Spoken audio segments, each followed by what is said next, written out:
Thonë që populli çka të bësh para dite, gjanë mas dite. Kjo është shumë interesant. Nëse ti e bën një të mirë për Zotin, është ligji newtonian. Është ligji kuranor po ashtu, mbi të gjitha. Forca veprim kundër veprim. Nëse ti sillesh arrogant, edhe njerëz pranë teje do të sillen arrogant me ty. Nëse ti sillesh i butë, soft, i dashur me njerëzit, atëherë pritet se shumë njerëz do të duan ty, edhe ato zemra do të lidhen mes vete dhe do të bëhen një skuadër e kompletuar që quhet xhamat. Që pejgamberi alayhis salatu wassalam ka thënë el xhamatu rahma wal furqatu adhab. Ka thënë bashkësia, komuniteti, dashuria mes njerëzve është mëshirë, është bereqet, është rahmet.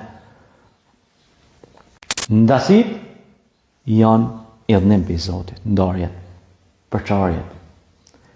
Dhe ne, kur kemi spjegu qyteti ideal në librin tim, Islami dhe ideologjia, një ndër librat e mi që kam botuar para shumë vitesh, që ka qenë i promovuar edhe këtu edhe në disa vende, kom tregu mbi çështjen e familjes në Islam, po edhe familjes dhe institucionit familjes, sa i rëndësishëm është institucioni familjes. Nëse shturet familja, shturet shteti, shturet fshati, shturet qyteti, shturet njerëzit.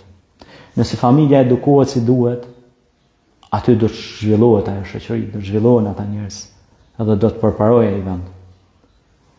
Inna Allah la yughayyiru ma biqawmin hatta yughayyiru ma bi anfusihim. Allahu nuk e ndryshon gjendjen e një populli derisa ai popull nuk e ndryshon vetë gjendjen e vet. A duam ta ndryshojmë gjendjen tonë? Ja ejuhan nas. O ju njerëz, atëherë drejtojuni fjalës më të madhe që është fjala e parë që ka zbrit në Kur'anin famlar, Ikra bismi rabbikal ladhi khalaq. Lexo me emrin e Zotit tënd i cili krijoi çdo gjë.